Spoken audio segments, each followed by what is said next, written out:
യേശയ്യായുടെ പുസ്തകത്തിൽ നിന്നുള്ള വായന 8-ാം അധ്യായം 1 മുതൽ 22 വരെയുള്ള തിരുവചനങ്ങൾ.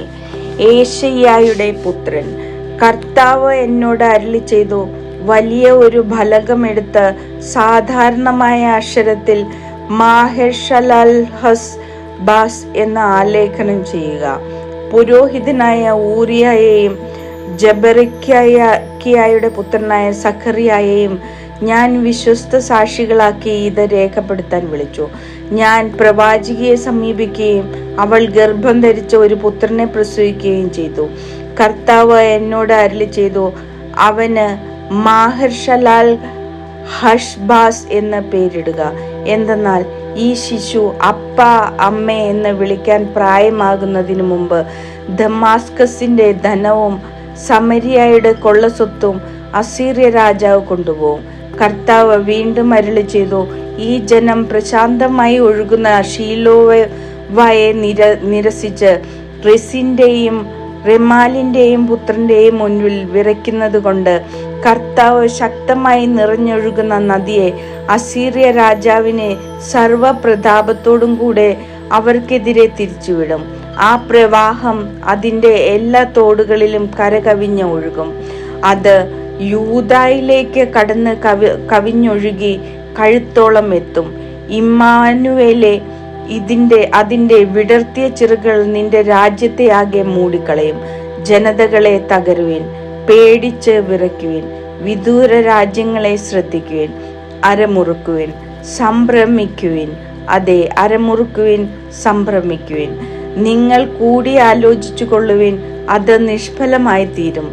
തീരുമാനം എടുത്തുകൊള്ളുവിൻ, അത് നിലവിളിക്കുകയില്ല. ദൈവം ഞങ്ങളോട് കൂടെയുണ്ട്.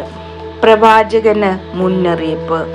തൻ്റെ ശക്തമായ കരം എൻ്റെ മേൽ വെച്ചുകൊണ്ട് അവിടുന്ന് എന്നോട് അരുളി ചെയ്യുകയും ഈ ജനത്തിൻ്റെ മാർഗത്തിൽ ചരിക്കരുതെന്ന് മുന്നറിയിപ്പ് നൽകുകയും ചെയ്തു. ഈ ജനം സഖ്യമെന്ന് വിളിക്കുന്നതിനെ നിങ്ങൾ സഖ്യമായി കരുതുകയോ ഈ ജനം ഭയപ്പെടുന്നതിനെ ഭയപ്പെടുകയോ ചെയ്യരുത്. പരിഭ്രമിക്കുകയും അരുത്. സൈന്യങ്ങളുടെ കർത്താവിനെ പരിശുദ്ധനായി കരുതുവിൻ. അവിടുത്തെ ഭയപ്പെടുവിൻ. അവിടുന്നാണ് വിശുദ്ധ മന്ദിരവും ഇടർച്ചയുടെ ശിലയും ഇസ്രായേലിന്റെ ഇരുഭവനങ്ങളെയും നിലം പതിപ്പിക്കുന്ന പാറയും. ജെറുസലേം നിവാസികൾക്ക് കുടുക്കും കെണിയും അവിടുന്ന് തന്നെ.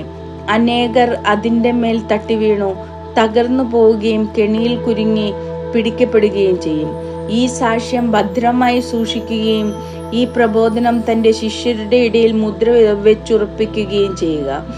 യാക്കോബിന്റെ ഭവനത്തിൽ നിന്ന് തൻ്റെ മുഖം മറച്ചിരിക്കുന്ന കർത്താവിനു വേണ്ടി ഞാൻ കാത്തിരിക്കുകയും കർത്താവിൽ എൻ്റെ പ്രത്യാശ ഞാൻ അർപ്പിക്കുകയും ചെയ്യും.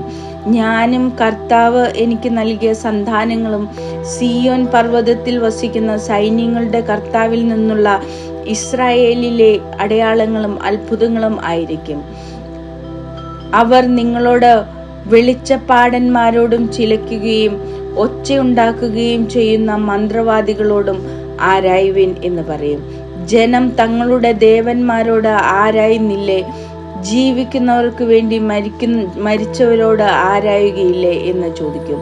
അപ്പോൾ നിങ്ങൾ പ്രബോധനവും സാക്ഷ്യവും സ്വീകരിക്കുവിൻ. അവർ പറയുന്ന കാര്യങ്ങൾ വെളിച്ചം കാണുകയില്ല.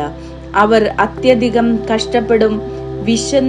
വിശന്നും ദേശത്തും അലഞ്ഞു നടക്കും. തങ്ങൾക്ക് വിശക്കുമ്പോൾ അവർ കുപിതരാവുകയും തങ്ങളുടെ രാജാവിനെയും ദൈവത്തെയും ശപിക്കുകയും ചെയ്യും. അവർ മുകളിലേക്കും താഴോട്ടും കണ്ണയക്കും. എവിടെയും കൊടിയ വേദനയും അന്ധകാരവും കഠോര ദുഃഖത്തിന്റെ ഇരുളും. ആ അന്ധകാരത്തിൽ അവർ ആണ്ടുപോകും.